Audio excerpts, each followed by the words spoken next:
My precious friend, may I wish you God's blessings in abundance during the coming month. ನನ್ನ ಪ್ರಿಯ ಸ್ನೇಹಿತರೆ, ದೇವರ ಸಮೃದ್ಧಿಯಾದ ಆಶೀರ್ವಾದ ಮುಂಬರುವಂಥ ತಿಂಗಳಲ್ಲಿ ಅಧಿಕವಾಗಿ ಬರಲಿ ಎಂಬುದಾಗಿ ಹಾರೈಸುತ್ತೇನೆ.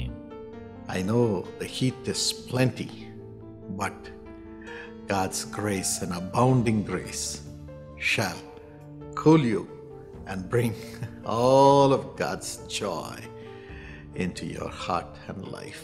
ಬಿಸಿಲು ಜಾಸ್ತಿ ಆಗಿದೆ, ದೇವರ ತಂಪಾದ ಆಶೀರ್ವಾದ ನಿಮ್ಮೆಲ್ಲರ ಮೇಲೆ ಇಳಿದು ಬರಲಿ ಎಂಬುದಾಗಿ ಬೇಡುವನಾಗಿದ್ದೇನೆ. Let me bring you God's word and promise from Psalm 32 and verse 6, 7 and 8. ಕೀರ್ತನೆ 32, 6, 7, 8ರಿಂದ ದೇವರ ಆಶೀರ್ವಾದ ನಿಮಗೆ ಕೊಂಡು ತರಲು ನಾನು ಬಯಸುತ್ತೇನೆ. Therefore let all the faithful pray to you when you may be found. Surely the rising of the mighty waters will not reach them. ಇದರಿಂದ ಭಕ್ತರೆಲ್ಲರೂ ಸಕಾಲದಲ್ಲಿ ನಿನ್ನನ್ನು ಪ್ರಾರ್ಥಿಸಲಿ, ಮಹಾಪ್ರವಾಹವು ಅಂಥವ್ರನ್ನು ಮುಟ್ಟುವುದೇ ಇಲ್ಲ. My friend, ನನ್ನ ಸ್ನೇಹಿತರೆ, there are mighty waters which roar around us in this world. ಈ ಲೋಕದಲ್ಲಿ ಮಹಾಪ್ರವಾಹಗಳು ನಮ್ಮ ಸುತ್ತಲೂ ಸಹ ಬೋರ್ಗರೆಯುತ್ತಾ ಇರುತ್ತವೆ. During the times of Noah, ನೋಹನ ಕಾಲದಲ್ಲಿ when people committed sin and did not believe in the word of God, the mighty waters, the flood waters came and engulfed them and they were destroyed. ದೇವರ ವಾಕ್ಯಕ್ಕೆ ಜನರು ವಿರುದ್ಧವಾಗಿ ನಡೀತಿದ್ದಾಗ ಮಹಾಪ್ರವಾಹ ಒಂದು ಜಲಪ್ರಳಯ ಬಂದು ಅವರು ನುಂಗಿ ಹಾಕಿತ್ತು. But then ಆದರೆ again the mighty waters rose up in the New Testament. ಮತ್ತೆ ಹೊಸ ಒಡಂಬಡಿಕೆಯಲ್ಲಿ ಇಂಥ ಮಹಾಪ್ರವಾಹ ಉಕ್ಕಿ ಬಂತು. It was when Peter tried to walk on the water to Jesus. ಪೇತ್ರನು ಯೇಸುವಿನ ಬಳಿ ಆ ಒಂದು ಕಡಲ ಮೇಲೆ ನಡೆದು ಬಂದಾಗ Jesus said, "Come," when he wanted to walk on the water. ಯೇಸು ಹೇಳಿದ, ನೀನು ನಡೆದು ಬಾ, ನೀನು ನಡೆಯಲು ಬಯಸಿದ್ದೀಯಲ್ಲ. And Peter saw the mighty waters, ಪೇತ್ರನು ಆ ಒಂದು ಮಹಾಪ್ರವಾಹವನ್ನು ನೋಡಿದಾಗ, the roaring waves, ಆ ಬೋರ್ಗರೆಯುವಂಥ ಅಲೆಗಳನ್ನು ನೋಡಿದಾಗ, the alarming winds. ಬಲವಾಗಿ ಬೀಸುವಂಥ ಗಾಳಿಯನ್ನು ನೋಡಿದಾಗ He was afraid. ಅವನಿಗೆ ಬಹಳ ಭಯವಾಯಿತು. He began to sink. ಅವನು ಮುಳುಗಲಾರಂಭಿಸಿದ. At that moment he cried out to Jesus for help. ಆ ಕ್ಷಣದಲ್ಲಿ ಸಹಾಯಕ್ಕೋಸ್ಕರ ಯೇಸುವನ್ನು ಕೂಗಿ ಕರೆದ. Of course Jesus picked him up. ಯೇಸು ಅವನನ್ನು ಕೈ ಹಿಡಿದು ಎತ್ತಿದ ನಿಜ. My friends, ನನ್ನ ಪ್ರಿಯ ಸ್ನೇಹಿತರೆ, sin and worry makes us sink. ಚಿಂತೆ ಮತ್ತು ಪಾಪ ನಮ್ಮನ್ನು ಮುಳುಗಿ ಹೋಗುವಂತೆ ಮಾಡುತ್ತದೆ ಸ್ನೇಹಿತರೆ. The mighty waters roar and suck those who are full of fear and worry in this world, at the same time who commit sin and are disobedient to the word of God. ದೇವರ ವಾಕ್ಯಕ್ಕೆ ವಿರುದ್ಧವಾಗಿ ಪಾಪ ಮಾಡುವಂಥವರು ಮತ್ತು ಭಯದಲ್ಲಿ ಮತ್ತು ಪಾಪದಲ್ಲಿ ಜೀವಿಸುವಂಥವರನ್ನು ಈ ಪ್ರವಾಹವು ತನ್ನ ಕಡೆ ಸೆಳೆದುಕೊಂಡು ನುಂಗಿಬಿಡುತ್ತದೆ. But then here the scripture says, at that moment pray.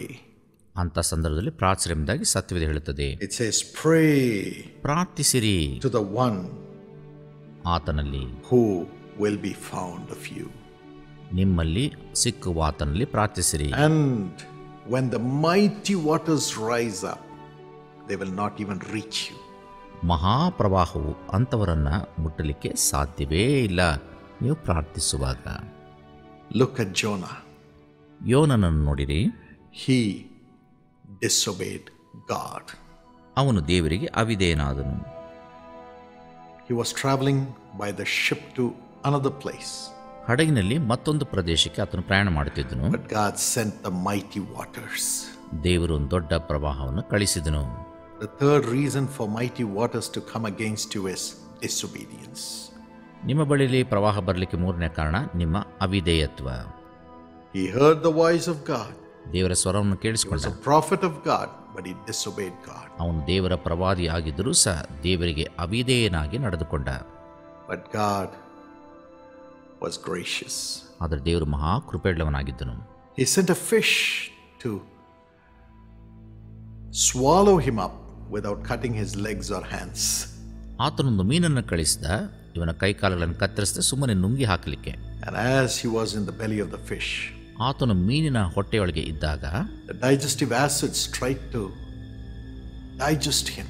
ಆ ಜೀರ್ಣಿಸುವಂಥ ರಸಗಳು ಜೀರ್ಣಿಸಲಿಕ್ಕೆ ಪ್ರಯತ್ನ ಪಟ್ಟವು. And his body would burn. ಅವನ ದೇಹ ಸುಡಲಾರಂಭಿಸಿತು. But at that time, ಆ ಸಂದರ್ಭದಲ್ಲಿ as he cried from the depths of the sea and prayed to God according to Jonah 2:3, ಆ ಸಮುದ್ರದ ಅಂತರಾಳದಲ್ಲಿ ಯೋನ 2:3 ಅನುಗುಣವಾಗಿ ದೇವರಲ್ಲಿ ಮೊರೆ ಇಟ್ಟಾಗ God was found by him. ದೇವರು ಇವನನ್ನು ಕಂಡನು. And God sent his grace to surround him and cover him up. ದೇವರು ಮಹಾಕೃಪೆಯನ್ನು ಯೋನನ ಸುತ್ತಲೂ ಸುತ್ತಿ ಆವರಿಸಿಕೊಳ್ಳುವಂತೆ ಮಾಡಿದನು. When the digestive acids came to digest him, they could not touch him because he was surrounded by the grace of God.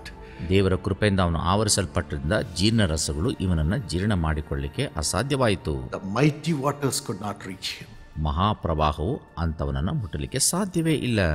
The digestive acids of the whale, of the fish, could not digest him.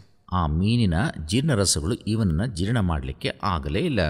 When he prayed to God, ಅವನು ದೇವರಲ್ಲಿ ಯಥಾರ್ಥವಾಗಿ ಮೊರೆ ಇಟ್ಟಾಗ.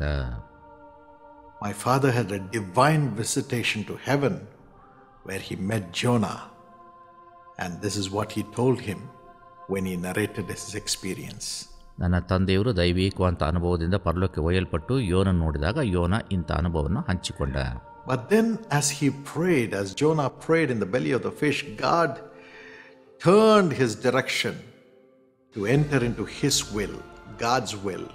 ಯೋನನು ಮೀನಿನ ಹೊಟ್ಟೆಯಿಂದ ದೇವರಲ್ಲಿ ಪ್ರಾರ್ಥನೆ ಮಾಡಿದಾಗ ದೇವರು ತನ್ನ ಚಿತ್ತದ ಕಡೆಗೆ ಯೋನನನ್ನು ಸೆಳೆದುಕೊಂಡ. God had planned for Jonah to go to Nineveh and preach the gospel for the city to repent.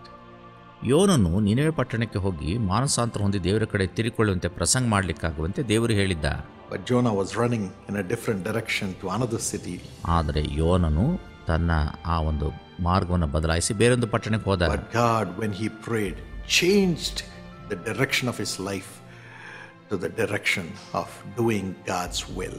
ಆದರೆ ಯೋನನು ಪ್ರಾರ್ಥಿಸಿದಾಗ ಯೋನನ ಮಾರ್ಗವನ್ನು ಬದಲಾಯಿಸಿ ದೇವರ ಚಿತ್ತವನ್ನು ನೆರವೇರಿಸುವ ದೇವರ ಮಾರ್ಗಕ್ಕೆ ಆತನನ್ನು ಬದಲಾಯಿಸಿದ. It happens in our lives. ನಮ್ಮ ಜೀವಮಾನದಲ್ಲಿಯೂ ಸಹ ಇದು ಸಂಭವಿಸುತ್ತದೆ. Romans 8:26 says, ರೋಮಾಪುರ 8:26 ಹೇಳುತ್ತದೆ, we are weak. ನಾವು ಬಲಹೀನರೆಂಬುದಾಗಿ. We try to take decisions of our own. ನಮ್ಮ ಸ್ವಂತ ನಿರ್ಧಾರ ನಾವು ತೆಗೆದುಕೊಳ್ಳಲಿಕ್ಕೆ ಬಯಸ್ತೇವೆ. We try to do things which we think will keep us secure in the world. ಈ ಲೋಕದಲ್ಲಿ ನಾವು ಸಂರಕ್ಷಿಸಲ್ಪಡ್ತೇವೆ ಎಂದಾಗ ಸ್ವನಿರ್ಧಾರವನ್ನು ನಾವು ಯಾವಾಗಲೂ ತೆಗೆದುಕೊಳ್ತೇವೆ. But we fail. ಆದರೆ ಸೋತು ಹೋಗ್ತೇವೆ. The mighty waters rise up against us to destroy us. ಮಹಾಪ್ರವಾಹವು ನಮ್ಮನ್ನು ನಾಶಗೊಳಿಸಲಿಕ್ಕೆ ನಮ್ಮ ಎದುರಾಗಿ ಬರುತ್ತದೆ. But then ಆದರೆ the Holy Spirit is given to us to help us in our weaknesses. ಪರಿಶುದ್ಧಾತ್ಮನು ನಮ್ಮ ಬಲಹೀನತೆಯಲ್ಲಿ ಸಹಾಯ ನೀಡಲಿಕ್ಕೆ ನಮಗೆ ಕೊಡಲ್ಪಡುತ್ತಾನೆ.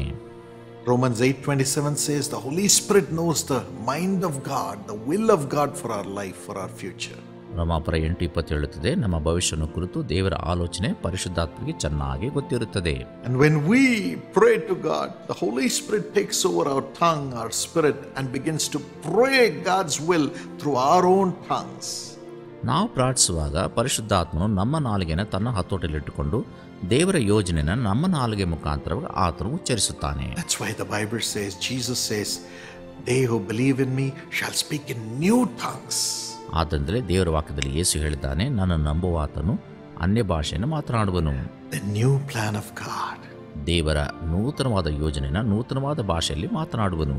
And as we pray this plan of God, led by the Holy Spirit through our own tongue, the direction of our life changes. ನಮ್ಮ ನಾಲಿಗೆ ಮುಖಾಂತರವಾಗಿ ಪವಿತ್ರಾತ್ಮ ನುಡಿಯುವಂಥ ಭಾಷೆ ನಾವು ಮಾತನಾಡುವಾಗ ನಮ್ಮ ಜೀವನ ಮಾರ್ಪಾಡು ಹೊಂದುತ್ತದೆ, ಬದಲಾವಣೆ ಆಗ್ತದೆ. As Jonah came out of the mighty waters from the belly of the fish, entered Nineveh, preached the gospel, and got the whole city saved, you too can bring salvation to your family, your life, and your future. ಯಾವ ರೀತಿ ಯೋನನು ಮೀನಿನ ಹೊಟ್ಟೆಯೊಳಗಿಂದ ಮಹಾಪ್ರವಾಹದಿಂದ ಹೊರಗೆ ಬಂದು ದೇವರ ರಕ್ಷಣೆ ಸ್ವಾರ್ಥ Nineveh ಪಟ್ಟಣಕ್ಕೆ ಸಾರಿ ಆ ಜನರಲ್ಲೂ ರಕ್ಷಣೆ ಮಾರ್ಗಕ್ಕೆ ಬಂದರೋ, ಅದೇ ರೀತಿಲಿ ನೀವು ನಿಮ್ಮ ಕುಟುಂಬವನ್ನು ಅನೇಕ ಜನರು ರಕ್ಷಣೆ ಮಾರ್ಗಕ್ಕೆ ತರಲಿಕ್ಕೆ ಸಾಧ್ಯ ಉಂಟು. And not only that, ಅದು ಮಾತ್ರವಲ್ಲ, Jonah was a sign for Jesus. ಯೇಸುವಿನ ವಿಷಯದಲ್ಲಿ ಯೋನನು ಒಬ್ಬ ಸಾಕ್ಷಿಯಾಗಿದ್ದನು, ಒಂದು ಸೂಚಕನಾಗಿದ್ದನು. As Jonah was in the belly of the fish for 3 days and nights, he became a symbol, a sign for Jesus, who was to be in the belly of the earth for 3 days and nights. ಯೇಸು ಕ್ರಿಸ್ತನು ಭೂಲೋಕದಲ್ಲಿ ಆತನು ಸಮಾಧಿಯಲ್ಲಿ 3 ದಿವಸ ಇಡಲ್ಪಟ್ಟ ರೀತಿಯಲ್ಲಿ ಸೂಚಕವಾಗಿ ಯೋನನು ಮೀನಿನ ಹೊಟ್ಟೆಯೊಳಗೆ ಇದ್ದನು. Jesus remembered the sign of Jonah and he encouraged himself saying, I will rise up on the 3rd day just like Jonah. ಯೋನನಂತೆ ನಾನು ಸಹ 3ನೇ ದಿವಸದಲ್ಲಿ ಎದ್ದು ಬರುತ್ತೇನೆ ಎಂಬುದಾಗಿ ಯೋನನ್ನು ನೆನಪು ಮಾಡಿಕೊಂಡು ಯೇಸು ಕ್ರಿಸ್ತನು ಹಾಗೇ ಮಾಡಿದನು. My friend, you too can become a sign for the Lord. Even though you go through disobedience and weakness, he will save you when you pray. ನೀವು ಸಹ ಬಲಹೀನರಾಗಿ ಪಾಪ ಮಾಡಿದಾಗಲೂ ಸಹ ದೇವರು ರಕ್ಷಿಸ್ತಾನೆ. ನೀವು ದೇವರಿಗೆ ಒಂದು ಸೂಚಕವಾಗಿ ಚಿಹ್ನೆಯಾಗಿ ಕಾಣಲಿಕ್ಕೆ ಸಾಧ್ಯ. The Lord will honor your prayer and save a nation as he did through Jonah when you pray. ಕರ್ತನು ನಿಮ್ಮ ಪ್ರಾರ್ಥನೆ ಕೇಳಿ ದೇಶವನ್ನು ರಕ್ಷಿಸ್ತಾನೆ. ಯೋನ ಪ್ರಾರ್ಥನೆ ಮಾಡಿ ದೇಶವನ್ನು ರಕ್ಷಿಸಿದ ಹಾಗೆಯೇ. And when you pray, the scripture says he will instruct you and he will put his loving eye upon you and he will counsel you and show you the way you should go. ನೀವು ಪ್ರಾರ್ಥಿಸುವಾಗ ದೇವರು ನಿಮ್ಮನ್ನು ಉಪದೇಶಿಸಿ ತನ್ನ ಕಟಾಕ್ಷವನ್ನು ಹೇಳಿಕೊಂಡು ನೀವು ಹೋಗಬೇಕಂತ ಮಾರ್ಗವನ್ನು ಆತನು ತಿಳಿಯಪಡಿಸ್ತಾನೆ. God's loving eye will come upon you. He will look at you with compassion. ದೇವರ ಪ್ರೀತಿಯ ಕಣ್ಣುಗಳು ನಿಮ್ಮ ಮೇಲೆ ಬರ್ತದೆ. ಆತನ ಕಟಾಕ್ಷದಿಂದ ನಿಮಗೆ ಮಾರ್ಗವು ಸೂಚಿಸಲ್ಪಡುತ್ತದೆ. And the scripture says in verse 7, Lord, you are my hiding place when the mighty waters come. ಕೀರ್ತನೆ 32:7 ದೇವರ ಕೇಳ್ತದೆ, ನೀನೇ ನನಗೆ ಮರೆಯು ಇಂಥ ಪ್ರವಾಹ ಬಂದಾಗ. You will protect me from trouble. ನೀನು ನನ್ನ ಸಂಕಷ್ಟಗಳಿಂದ ಪಾರು ಮಾಡುವಿ, ಕಾಯುವಿ. And surround me with songs of deliverance. ವಿಮೋಚನ ಧ್ವನಿಯಿಂದ ನನ್ನನ್ನು ನೀನು ಆವರಿಸಿಕೊಳ್ಳುವಿ. How does the song come? ಈ ಧ್ವನಿ ಅಥವಾ ಈ ಹಾಡು ಹೇಗೆ ಬರುತ್ತದೆ? If you read Zephaniah 3:17, ಜೆಫನ್ಯ 3:17 ನೀವು ಓದಿ ನೋಡುವುದಾದರೆ, the Bible says, God sings or rejoices over his children with singing. ದೇವರು ತನ್ನ ಮಕ್ಕಳ ವಿಷಯದಲ್ಲಿ ಆನಂದದಿಂದ ಹರ್ಷಧ್ವನಿಗೈಯುತ್ತಾನೆ ಎಂಬುದಾಗಿ ಓದುತ್ತೇವೆ. Every time the mighty waters, the problems of life comes around us, God sings over us saying, this is my beloved son, this is my beloved daughter.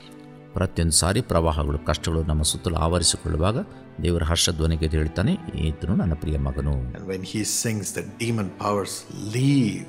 ಆತನ ಹರ್ಷಧ್ವನಿಗೈಯುವಾಗ ದುರಾತ್ಮಗಳು ಓಡಿ ಹೋಗುತ್ತವೆ.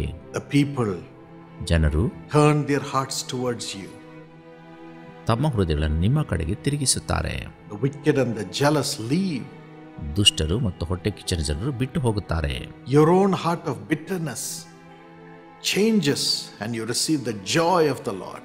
ನಿಮ್ಮಲ್ಲಿರುವಂಥ ಕಹಿಯಾದ ಹೃದಯದ ಅನುಭವ ಹೋಗಿ ಆನಂದಮಯವಾದಂಥ ಹೃದಯದ ಆನಂದ ಉಂಟಾಗ್ತದೆ. You become a new man, a new woman.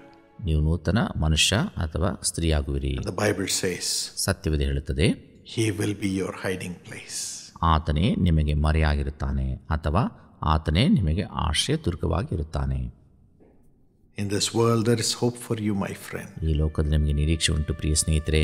Jesus will be your hiding place. ಯೇಸು ಕ್ರಿಸ್ತನೇ ನೀವು ಮರೆ ಮಾಡುವಂಥ ಒಂದು ಸ್ಥಳವಾಗಿರುತ್ತಾನೆ. Because he was exposed on the cross. ಯಾಕೆಂದರೆ ಆತನು ಶಿಲುಬೆಯಲ್ಲಿ ನಿಮಗೋಸ್ಕರ ನೇತಾಡಲ್ಪಟ್ಟನು. Everybody looked at him and mocked at him. ಎಲ್ಲರೂ ಆತನನ್ನು ದೃಷ್ಟಿಸಿ ನೋಡಿ ಆತನನ್ನು ಅವಹೇಳನ ಮಾಡಿದರು. And everybody ಮತ್ತು ಎಲ್ಲರೂ saw him die, ಆತನು ಸಾಯುವುದನ್ನು ನೋಡಿದರು, naked ವಸ್ತ್ರಹೀನನಾಗಿ and crying, my God, why have you forsaken me? ನನ್ನ ದೇವರೇ ಯಾಕೆ ನನ್ನನ್ನು ಕೈಬಿಟ್ಟಿದ್ದೆ ಎಂಬುದಾಗಿ ಕೂಗುವುದಂತನ್ನು ಎಲ್ಲರೂ ಕೇಳಿಸಿಕೊಂಡರು, ನೋಡಿದರು. He understands your agony. ಆತನಿಗೆ ನಿಮ್ಮ ವೇದನೆ ಚೆನ್ನಾಗಿ ಗೊತ್ತುಂಟು.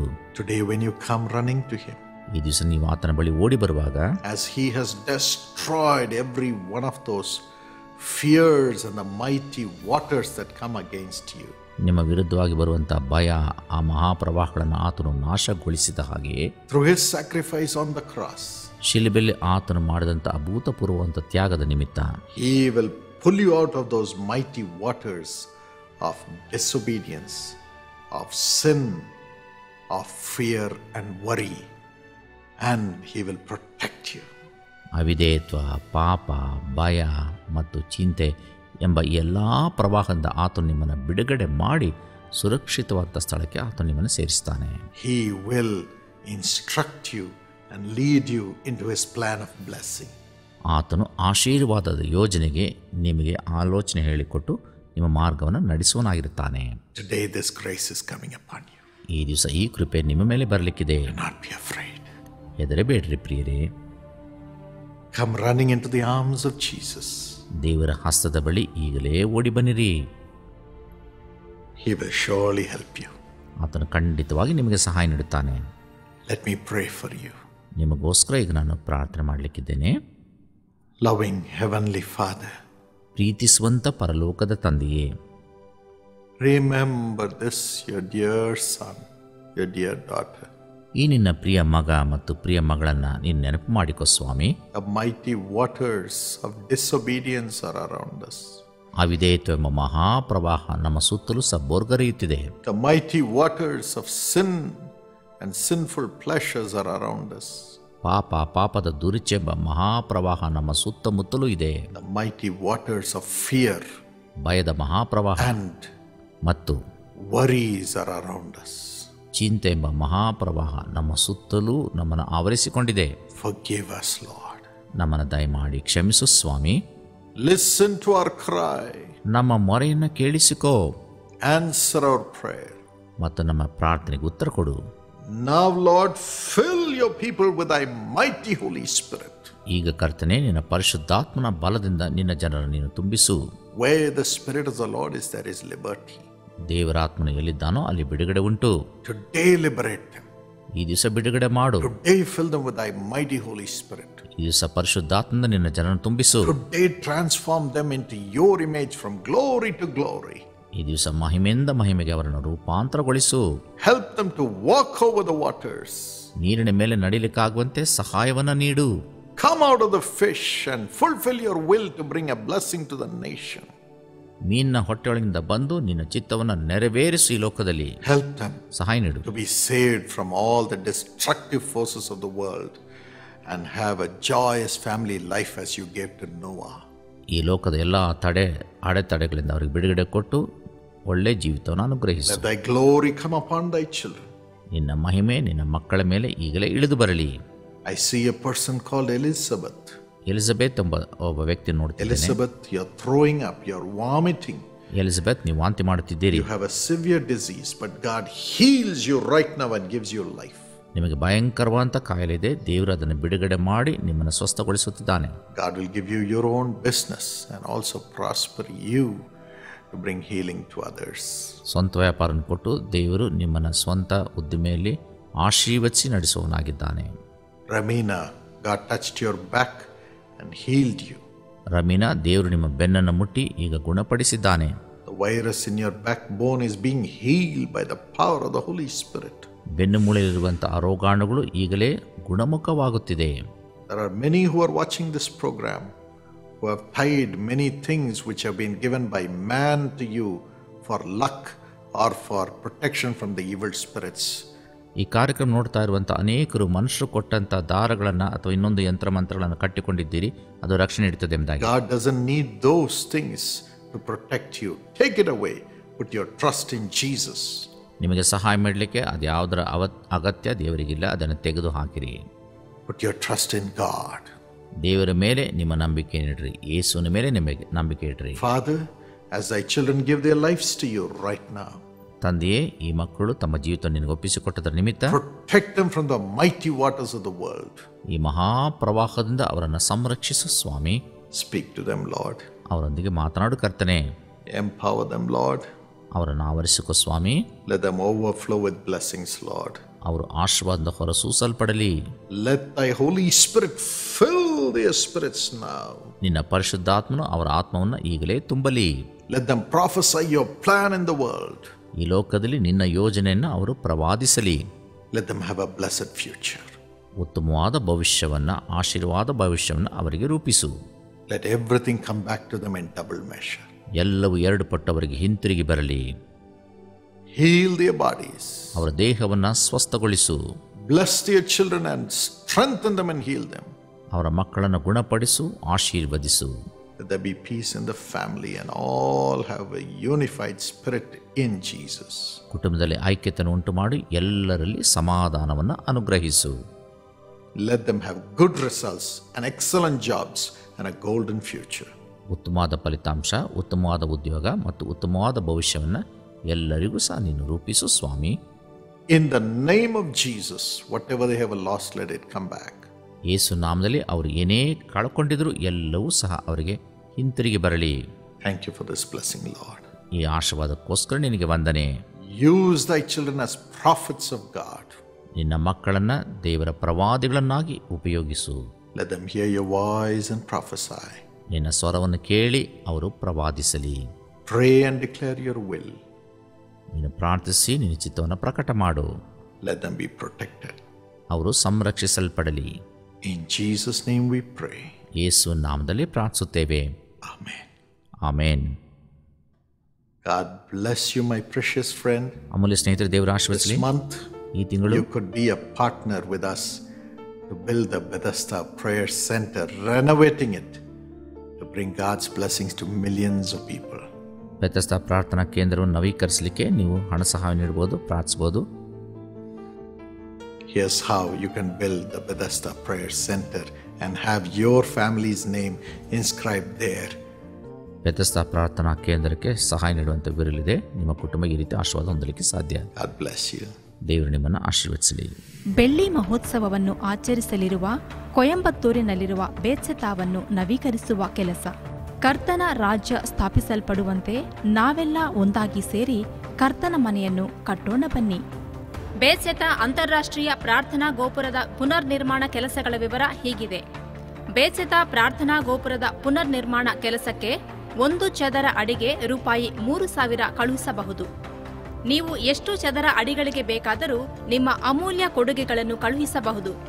ಪ್ರಾರ್ಥನಾ ನಡೆ ಹಾದಿಯನ್ನು ಪುನರ್ ನಿರ್ಮಿಸಲು 10 ಚದರ ಅಡಿಗಳಿಗೆ ರೂಪಾಯಿ 50,000 ಕಳುಹಿಸಬಹುದು. ಒಂದು ಪ್ರಾರ್ಥನಾ ಕೋಣೆಯನ್ನು ಪುನರ್ ನಿರ್ಮಿಸಲು ರೂಪಾಯಿ 2 ಲಕ್ಷ ಕೊಡುಗೆಯನ್ನು ಕಳುಹಿಸಬಹುದು. ಧ್ಯಾನಾಲಯವನ್ನು ಪುನರ್ ನಿರ್ಮಿಸಲು ರೂಪಾಯಿ 5 ಲಕ್ಷ ಕಳುಹಿಸಬಹುದು. ಧ್ಯಾನಾಲಯವನ್ನು ಪುನರ್ ನಿರ್ಮಿಸಲು ಕೊಡುಗೆಗಳನ್ನು ಕಳುಹಿಸುವವರ ಹೆಸರುಗಳನ್ನು ಧ್ಯಾನಾಲಯದ ಗೋಡೆಯ ಮೇಲೆ ಬರೆಯಲಾಗುತ್ತದೆ.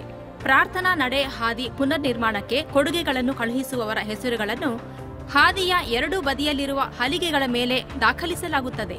ನಿಮ್ಮ ಕೊಡುಗೆಗಳನ್ನು ಜೀಸಸ್ ಕಾಲ್ಸ್ ಎಂಬ ಹೆಸರಿನಲ್ಲಿ ಡಿಡಿ, ಚೆಕ್ ಅಥವಾ ಮನಿ ಆರ್ಡರ್ ಮೂಲಕ ಯೇಸು ಕರೆಯುತ್ತಾನೆ ಪ್ರಾರ್ಥನಾ ಗೋಪುರ, ನಂಬರ್ 16, ಡಾಕ್ಟರ್ ಡಿಜಿಎಸ್ ದಿನಕರನ್ ರಸ್ತೆ, ರಾಜಾ ಅಣ್ಣಾಮಲೈಪುರಂ, ಚೆನ್ನೈ 600028 ಎಂಬ ನಮ್ಮ ವಿಳಾಸಕ್ಕೆ ಕಳುಹಿಸಿ.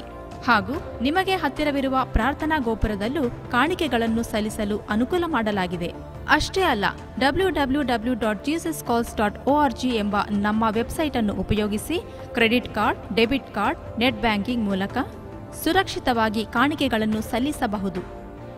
ಹೆಚ್ಚಿನ ವಿವರಗಳಿಗಾಗಿ 1800-425-7755 ಎಂಬ ಉಚಿತ ದೂರವಾಣಿ ಸಂಖ್ಯೆ ಮೂಲಕ ಬೆಳಗ್ಗೆ 7 ರಿಂದ ರಾತ್ರಿ 9 ಗಂಟೆಯವರೆಗೆ ಸಂಪರ್ಕಿಸಬಹುದು. ಕರ್ತನ ರಾಜ್ಯ ಸ್ಥಾಪಿಸಲ್ಪಡುವಂತೆ ನಾವೆಲ್ಲ ಒಂದಾಗಿ ಸೇರಿ ಕರ್ತನ ಮನೆಯನ್ನು ಕಟ್ಟೋಣ.